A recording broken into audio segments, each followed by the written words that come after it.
કેમ છો મિત્રો? તો સ્વાગત છે તમારું મારી ચેનલ સ્વાદની જમાવટમાં. આજે આપણે એક ફરારી રેસીપી લઈને આવ્યા છીએ, જેમાં આપણે બનાવવાના છીએ રાજગરાના થેપલા અને દૂધીનું શાક. તો જોઈ લઈએ કે આ રેસીપી આપણે કેવી રીતે બનાવવાના છીએ. સૌપ્રથમ આપણે દૂધીનું શાક બનાવીએ છીએ. એના માટે કુકરમાં 3 થી 4 ચમચી જેટલું તેલ એડ કરવાનું છે. તેલ ગરમ થઈ ગયા બાદ એમાં અડધી ચમચી જેટલું જીરું અને દૂધી એડ કરવાની છે. દૂધીને મેં આ રીતે ટુકડા કરી સરસ રીતે ધોઈ અને એડ કરી છે. દૂધી સરસ ચડી જાય એટલે એના માટે આપણે મીઠું એડ કરીએ છીએ સ્વાદ પ્રમાણે, સાથે અડધી ચમચી મરચું અને એને સરસ રીતે મિક્સ કરી લેવાનું છે. દૂધીનું પોતાનું પાણી છૂટે છે, જ્યારે દૂધી બફાય છે ત્યારે એનું પાણી છૂટતું હોય છે, એટલે આપણે પાણી બહુ ઝાઝું નથી ઉમેરવાનું, એ ખાસ ધ્યાન રાખવાનું છે. નકર દૂધી એકદમ ગળી જશે, એટલે આપણે અહીંયા 1 થી 2 ચમચા જેટલું જ પાણી ઉમેરવાનું છે અને દૂધીને ચડવા દેવાની છે. ગેસ ધીમો રાખવાનો છે અને ધીમા ગેસે 2 સીટી મેં અહીંયા કરી છે. હવે આપણે રાજગરાના થેપલા બનાવવાના છે, જેના માટે 4 ચમચા જેટલો રાજગરાનો લોટ લઉં છું. 4 ચમચામાંથી આરામથી 3 થી 4 થેપલા થઈ જશે. સાથેમાં 5 ચમચી જેટલું જીરું એડ કરીએ, અડધી ચમચી જેટલું લાલ મરચું પાવડર અને સ્વાદ પ્રમાણે મીઠું એડ કરવાનું છે.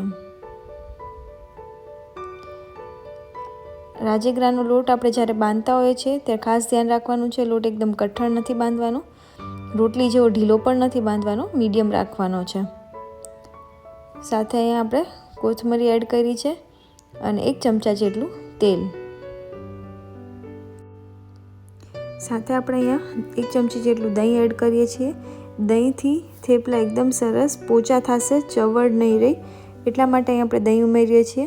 આપણે જ્યારે કોઈ પણ લોટ બાંધતા હોય, થેપલાનું હોય, પરોઠાનું હોય, તો દહીં 1 થી 2 ચમચી જેટલું દહીં નાખવાથી થેપલા કે પરોઠા એકદમ સરસ પોચા થાય છે અને ઠંડા થતાં પણ ચવડ નથી થતા.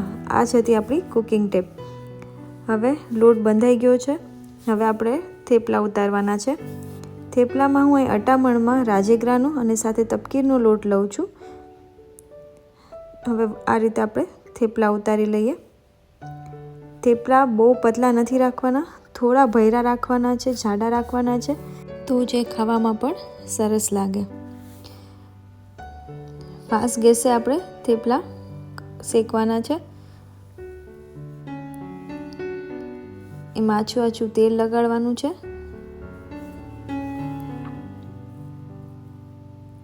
મિત્રો, જો તમે આ ચેનલ પર નવા હોય તો ચેનલને સબસ્ક્રાઈબ કરજો અને એની બાજુમાં આપેલું બેલ બટન દબાવજો, જેથી નવી રેસીપી આવશે તો તમને તરત જ મેસેજ આવશે. બીજી બાજુ પણ તેલ લગાડી દઈએ.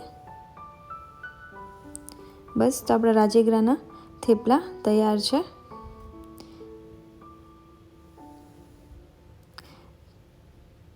ગેસ ધીમો નહીં, ફાસ્ટ જ રાખજો, નકર થેપલા ચવડ થઈ જશે. સાઈડમાં આપણે જે દૂધીનું શાક મૂકેલું છે એ પણ થઈ ગયું છે. હવે આપણે સર્વ કરી દઈએ. જો તમે આ રીતે દૂધીનું શાક ને રાજગરાના થેપલા બનાવશો તો પછી 11 છે કે કોઈ પણ જાતનો ઉપવાસ છે એ કરવાની મજા જ આવશે, કારણ કે આ એકદમ સ્વાદિષ્ટ લાગે છે અને બધા નાના મોટા બધાને ભાવશે. ફરી એક નવી રેસીપી સાથે ફરી મળશું. Thank you.